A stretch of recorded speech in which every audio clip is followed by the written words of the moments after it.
Last night on the podcast, we discussed Dominic Breazeale versus Eric Molina on the undercard of Deontay Wilder versus Bermane. One thing that we did not mention at the time was that the fight was a final eliminator for the WBC heavyweight title. In other words, the fight was a final eliminator for Deontay Wilder's belt. And I'm sure if that news had broken at the time we went live on the podcast, there would have been a few raised eyebrows about this news in the form of the podcast panel. Deontay Wilder, he's a guy I have a lot of sympathy with for a lot of the stick he gets. I think a lot of the stick he gets is very, very unfair.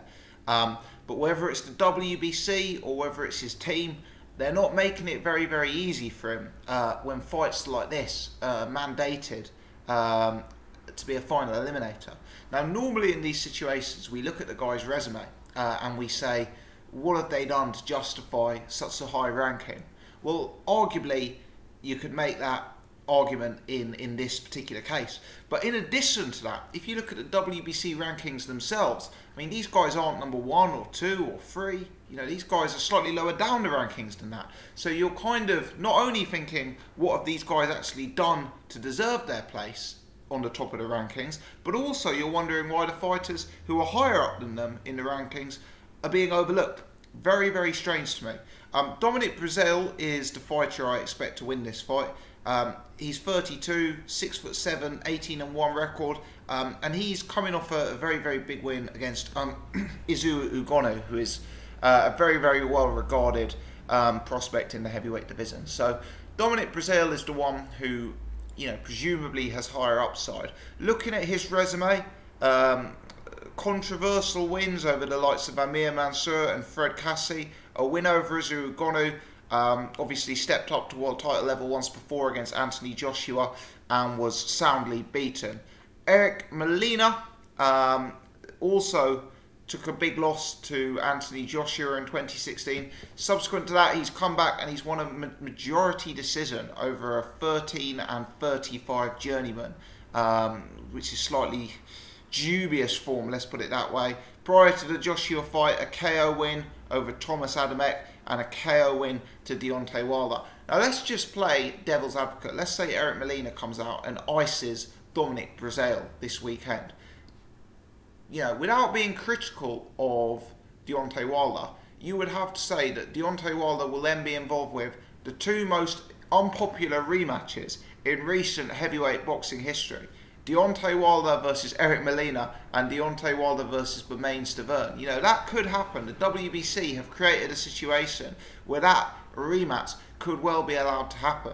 And, it kind of does weaken some of the imagery around Deontay Wilder. There's a lot of conspiracy theorists out there who think that Team Wilder are actually involved and, are able to influence circumstances to mean these kind of opponents get to be in mandatory positions. Whether that's true or not, I certainly don't know. That's well above my head, so to speak. But if you look at Wilder's resume at this stage, what he's got is quite a lot of good form over like top 15 fighters, your Bermane, your Gerald Washingtons, those sort of guys. But what he is really, really lacking is the win over what would be considered an elite contender. A guy, in the top 5 or 6 of the heavyweight division. He's kind of lacking that sort of name. And this is only going to compound the problem, whether it's Breazeale or whether it's Eric Molina. Whoever it is going to be another one of those so-so opponents that fails to inspire the public and fails to, really take Deontay Wilder's profile and image as a world champion to that very, very next level. So that's my take on it. If I was Dillian Whyte right now, I would rightfully be feeling very, very aggrieved. I don't have the WBC top 15 in front of me. My understanding is Bermane is number 1, and as we know, he's obviously fighting this weekend.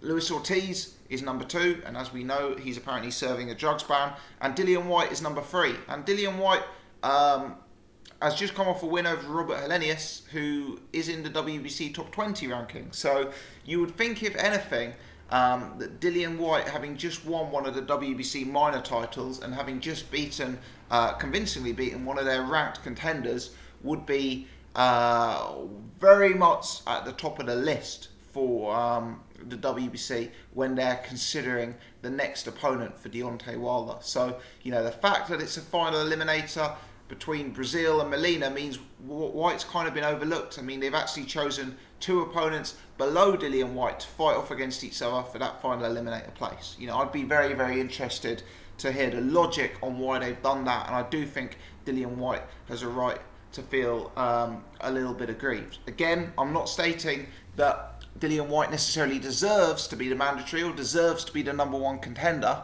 What I am saying is it's a bit bizarre that he's ranked as highly as he is and that they've chosen 2 opponents who are lower ranked than him to fight in a final eliminator.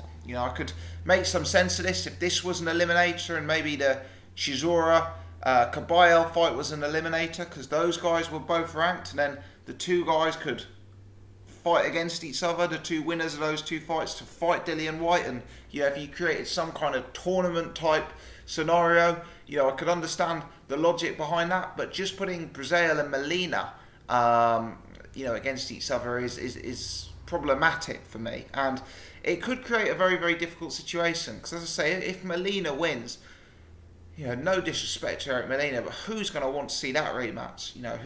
Which broadcaster's going to want to pump money into that? Which fans are going to want to spend their hard-earned money funding expensive ticket prices for that? It's not good for the sport of heavyweight boxing. And really, Deontay Wilder, he's seeing some of this money being earned elsewhere in the heavyweight division. He's hearing the crazy figures that Anthony Joshua's earning and Tony Bellew's earning and David Hayes earning and those sort of guys. And you just wonder if he's looking at a payday for fighting an Eric Molina, will that be the straw that broke the camel's back? Will that be the final thing that makes him snap? I don't know. Anyway, the fight that was taking place this weekend, that was largely going under the radar, has now got a whole new level of significance. It's a fight worth checking out.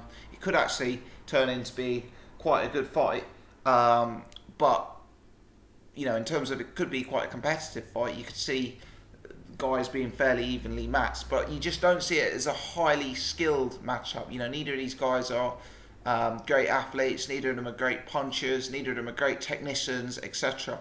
So it's not really the kind of fight you would typically position as a final eliminator. But anyway, it is what it is. Just wanted to cover it. My prediction, for what it's worth, is that Dominic Breazeale will win the fight. I do think Eric Molina is probably representing a bit of a faded force at this stage of his career. 35 years old, potentially the sort of age where you could start to go on the slide. He's taken some hard defeats at the hands of Deontay Wilder and Anthony Joshua. He's taken some big hits from some big hitters, and those are the kind of fights that can add a few years to the way a guy looks in the ring, and can make you look like you've got a few more miles on the clock. I didn't watch his comeback fight against Jamal Woods, the 13 and 35 journeyman, but people I know who did watch it said he looked like a really shot fighter, and that he was kind of lucky to get away with that fight. So based on that, you've got to favour Dominic Breazeale in this matchup. Breazeale, quite open, quite easy to hit, not the fastest, not the most athletic, but he's got a big heart. He's very, very tough. He does throw punches well at times, and he's got some real momentum in his career against Izu Ugonu. I'm presuming Breazeale will be a real favourite, the bigger man, the younger man, etc. And obviously we know there's some beef between Izu Ugonu and Deontay Wilder and Dominic Breazeale. They had some sort of altercation after a previous matchup, potentially after the Gerald Washington matchup, if memory serves. So maybe the promoters are thinking that that's a more marketable matchup and it could be sold on that beef element. Dillian Whyte's kind of left out in the cold here, presuming that Deontay Wilder doesn't take Eddie Hearn's revised offer for a voluntary defence. Dillian Whyte's going to have to get some other planned opponents soon. Perhaps the Derek Chisora fight, but we've kind of been talking about that fight for some time as a rematch. It's a great fight first time round, 2 relatively evenly matched guys. Chisora's now working with Matchroom. He features on the Monaco bill this weekend in a fight that's presumably quite a competitive fight looking at the bookmakers' odds. Perhaps that's the route they'll have to go down, making that rematch. Let me know your thoughts, guys. I'm slightly disappointed in this news. Are you? Leave your comments in the section below. If you've enjoyed this video, please take the time to hit the thumbs up button. If you're new to the channel or haven't done so before, please do subscribe so you can check out all of my other stuff. Many thanks indeed for tuning in.